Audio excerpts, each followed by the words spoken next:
अब बता बूढ़े, तूने शहजादे जलाल को कहां छुपा कर रखा है, वरना तेरी ये बूढ़ी चमड़ी कट कट कर गिरेगी। बुज़दिल डाकू, जो लोग अपने मुल्क के, अपने तख्त और ताज के वफादार होते हैं, उनकी खाल इतनी नाजुक नहीं होती। हाँ, मगर इतनी मजबूत भी नहीं होती कि डाकू गुफरान के चाबुक की मार सह सके। इसीलिए सीधी तरह बता दे कि तूने शहजादे जलाल को कहां छुपा कर रखा है। मैं पहले भी कह चुका हूं कि वली अहद जलाल पहाड़ी महल पर गए होंगे।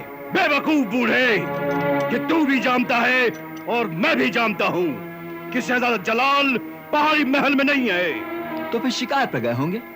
बेवकूफ बूढ़े, डाकू गुफरान एक आंख से नहीं 1000 आंखों से देखता है, और वो ये भी जानता है कि शहजादा जलाल शिकार पर नहीं गया, बल्कि तूने उसे कहीं छुपा कर रखा है। तो फिर अपनी 1000 आंखों से देख लो, मुझसे क्यों पूछ रहे हो? क्योंकि तुमने उसे कहीं छुपा कर रखा है। बता दे कहां छुपा कर रखा है। अव्वल तो मैं जानता नहीं कि वो कहां है, लेकिन अगर मुझे पता भी होता तो भी मैं तुझ जैसे भेड़िए को उस मासूम का पता कभी नहीं बताता, क्योंकि मैं जानता हूं कि तू वली अहद जलाल के साथ साथ बादशाह सलामत और इस मुल्क का भी दुश्मन है। इसीलिए तो मैं तुझे यहां लेकर आया हूं, क्योंकि तू हमारा राज जान चुका है। और अगर मैं तुझे यहां लेकर नहीं आया होता तो तू अब तक शाह खुर्रम के यहां पहुंच गया होता, मगर अब ये राज ही रहेगा। गद्दार, नमक हराम, तू सच्चाई को कैद करके उसे जंजीरों में जकड़ के ये समझता है कि तूने उस पर काबू पा लिया।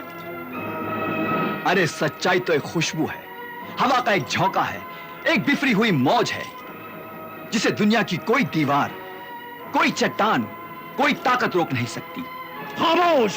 और ये भी सुन ले गुफरान कि तू अपने नापाक इरादों में कभी कामयाब नहीं हो सकेगा, कभी नहीं। बेवकूफ बूढ़े, मेरा इरादा सिर्फ इरादा नहीं, बल्कि तूफान की वो मौज है जो बड़ी से बड़ी चट्टान को भी तिनके की तरह बहा कर ले जाएगा। तू शहजादे जलाल को कब तक बचाएगा, कब तक?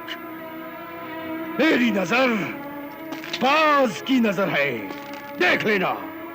एक दिन शहजादे जलाल को डिबोच कर ले जाऊंगा और उसकी तख्त नशीनी का जश्न मातम में बदल दूंगा, मातम में। फिर इस तख्त पर मेरा यानी डाकू गुफरान का कब्जा होगा। इसीलिए आखिरी बार तुझसे कहता हूं, मेरी बात मान ले और बता दे शहजादे जलाल का पता। बदले में मैं तुझे अपना वजीर आजम बना दूंगा। अरे ऐसी दौलत और इज्जत पर मैं थूकना भी पसंद नहीं करता। तो फिर देख कि गुफरान किस तरह से तेरी खाल तेरे जिस्म से अलग करता है। तो फिर उठा अपना चाबुक और आजमा ले अपने बाजुओं की ताकत। ओ, तो ये तेवर।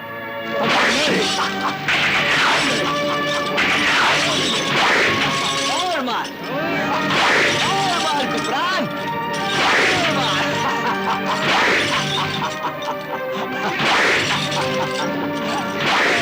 गुफरान, और मार, और मार गुफरान, और मार, और मार, और मार।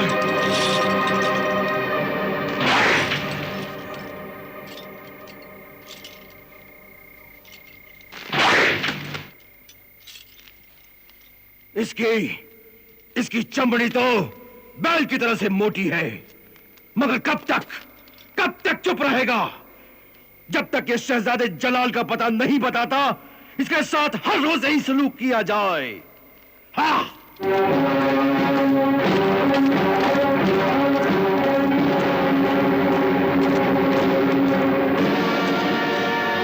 हलीम, तुम होशियारी से पहरा देना। यहां जो कुत्ते बंद हैं, उन पे कड़ी नजर रखना, वरना मौका मिलते ही ये तुम्हें नोच खाएंगे, समझ गए? जी सरदार।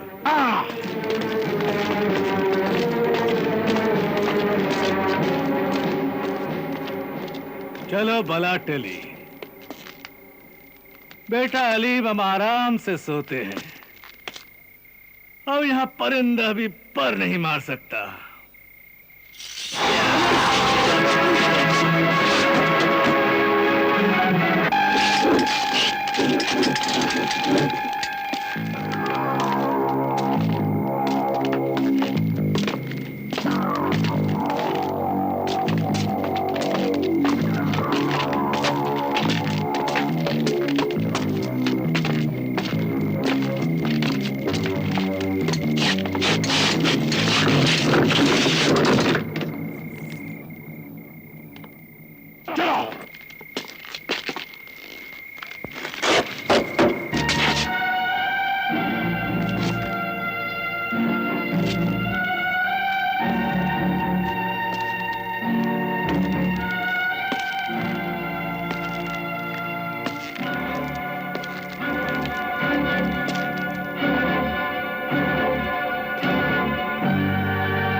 सरदार, वो बूढ़ा तो बहुत सख्त जान निकला। अगर उसने जबान न खोली तो मैं उसके खून की एक एक बूंद निचोड़ लूंगा। और अगर उस पर भी उसने जबान नहीं खोली, उसकी नौजवान लड़की कुलसुम की जवानी पर 2-4 भूखे कुत्ते छोड़ दूंगा, बस। मगर सरदार, जब बादशाह जिंदा है तो आप शहजादे जलाल की जान के दुश्मन क्यों बने? अरे बेवकूफ, निशाने 2 तरह के होते हैं, एक दूर का निशाना और दूसरा नजदीक का निशाना। और मैं हमेशा दूर का निशाना लगाना ही पसंद करता हूं। लेकिन अगर शहजादा जलाल ना मिला तो? मैं हालात का रुख देखकर अपना फैसला बदल भी सकता हूं। मारना तो मुझे दोनों को ही है, मगर पहले किसकी बारी आएगी ये तो वक्त ही बताएगा। चलो।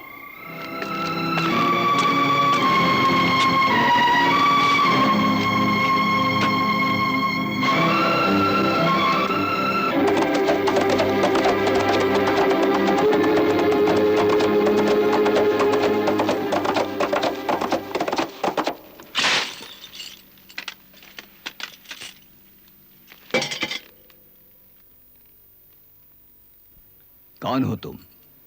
खुदा का एक बंदा।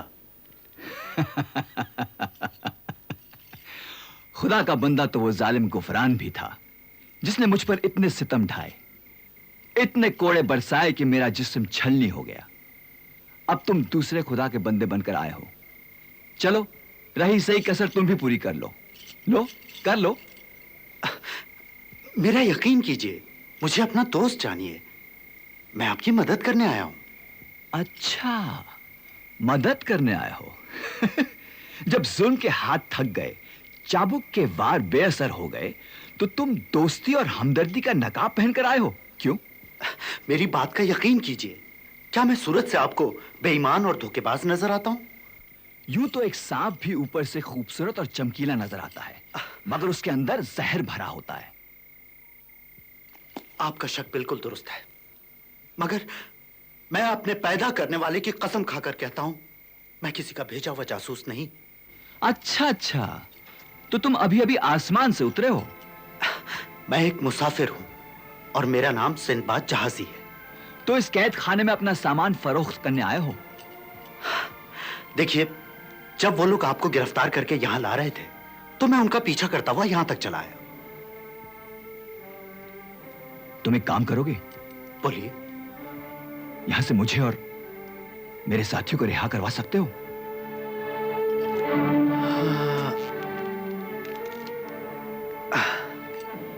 काम तो बड़ा आसान है, मगर इस तरह गुफरान होशियार हो जाएगा। तुम ठीक कहते हो। अगर आपने अब तक मुझ पर भरोसा कर लिया है तो एक बात बताएंगे मुझे? पूछो। यहां आकर मैंने सब कुछ सुना, वो सितम भी अपनी आंखों से देखा जो आप पर ढाया गया है। मेरा ऐसा ख्याल है कि वो नकाबपोश डाकू शहजादे जलाल के साथ साथ बादशाह सलामत का भी दुश्मन है और इस मुल्क के तख्त पर कब्जा करना चाहता है। तुम्हारा अंदाजा बिल्कुल दुरुस्त है, मगर तुम्हें मुझसे, शहजादे जलाल से और मेहराबाद के तख्त से इतनी हमदर्दी क्यों है? एक इंसान को दूसरे इंसान से वैसे भी हमदर्दी होती है, मगर सच बात तो यह है कि मैं बादशाह सलामत की मदद से निगारिस्तान पहुंचना चाहता हूं, मगर उससे पहले इस मुल्क में चल रही साजिश को कुचलना चाहता हूं। गुफरान डाकू के पर्दे में कौन है यह तुम्हें नहीं जानता। हां, इतना जरूर जानता हूं कि गुफरान वली अहद जलाल को उनकी तख्त नशीनी से पहले अपने रास्ते से हटाना चाहता है और उसके बाद बादशाह सलामत की जान लेकर तख्त ताज पर कब्जा करना चाहता है। और अपने इस मकसद में कामयाब होने के लिए वो मेहराबाद की गली कूचों में खून की नदियां भी बहा सकता है। मगर इस साजिश का पता आपको कैसे चला? मेरी छठी हिज्र बहुत तेज है। एक दिन मैंने महसूस किया कि शहजादे जलाल की जान खतरे में है। तो आपने इस बात की इत्तला बादशाह सलामत को क्यों नहीं दी?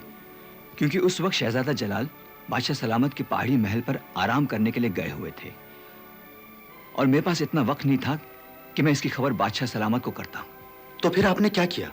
जैसे ही मैंने खतरे की बू सूंघी, मैंने शहजादे जलाल को बादशाह सलामत के महल से एक ऐसी जगह छुपा दिया जहां पर उनके कोई आंच नहीं आ सकती थी।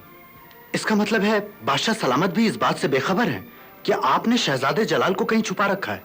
हां, इससे पहले कि मैं बादशाह सलामत तक पहुंचता, न जाने किस तरह गुफरान को मेरे इरादों की भनक लग गई और उसने मुझे गिरफ्तार करके इस कैद खाने में डाल दिया।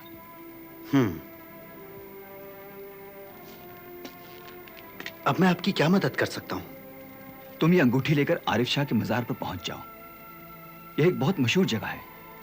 यहां तुम मजार के मुजावर से मिलना, जिसका नाम तबरेज है। मगर इस अंगूठी का क्या मतलब है? इस अंगूठी में मैंने बादशाह सलामत के नाम एक पैगाम लिखा है, उनको खतरे से आगाह किया है। अगर यह पैगाम बादशाह सलामत तक पहुंच गया तो तुम्हारी मदद से यहां छापा मारेंगे और इससे गुफरान अपने अंजाम को पहुंच जाएगा।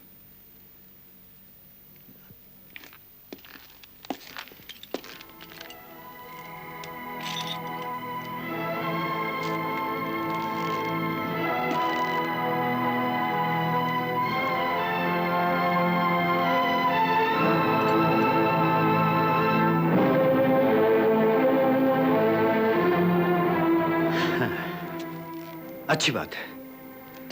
मैं पहली फुर्सत में ही आरिफ शाह के मजार पर जाकर वहां के मुजावर को यह अंगूठी दे दूंगा और फिर बादशाह सलामत तक पहुंच जाऊंगा। और उसके बाद तुम बड़ी आसानी से निगारिस्तान भी पहुंच सकते हो। न जाने वो लोग अब्बा जान के साथ क्या सलूक करेंगे। मेरा तो दिल बैठा जा रहा है, सोच सोच के हौल उठ रहा है। खुदा पर भरोसा रखो बेटा। इस दुनिया में जिसका कोई नहीं होता उसका खुदा होता है। अच्छा, अगर हम भी उस कैद खाने में चले तो? इससे तो गुत्थी और भी उलझ जाएगी। इन हालात में हमें फूंक फूंक कर कदम रखना है। लेकिन अगर उन्होंने अब्बा जान को मारने की कोशिश की तो? मैं तुम्हें पहले भी कह चुका हूं, अगर वो तुम्हारे अब्बा को मारना चाहते तो कब का मार चुके होते। मेरा ख्याल है कि तुम्हारे अब्बा की गिरफ्तारी का मकसद और है।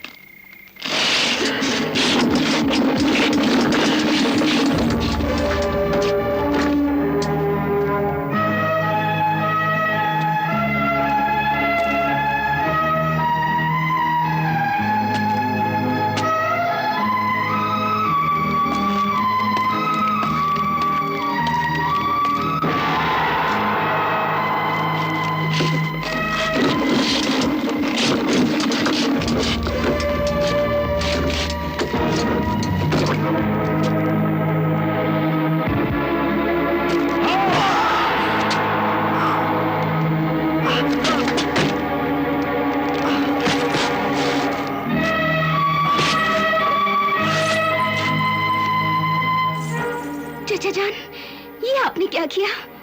ये उन लोगों का पीछा करता हुआ अंदर गया था। इसने बहुत कुछ मालूम कर लिया होगा।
कलीम, सब तैयारियां हो गई? आपके हुक्म के मुताबिक सब ठीक चल रहा है सरदार।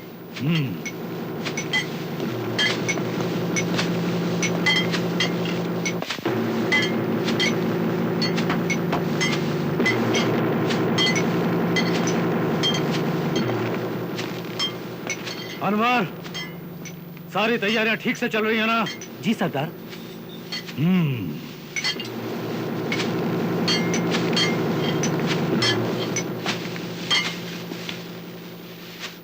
निसार, जी सरदार। बादशाह सलामत की नासलामती का इंतजाम कर दिया है ना? हाँ सरदार, मैंने वो दवा मलिका आलिया की एक खास कनीज अफशा को दी है। वो बड़ी चालाकी से वो दवा बादशाह सलामत के घोड़े को खिला देगी। शाबाश, शाबाश। अब बादशाह सलामत को आराम से शिकार पर जाने दो।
अल्लाहू अल्लाहू अल्लाहू।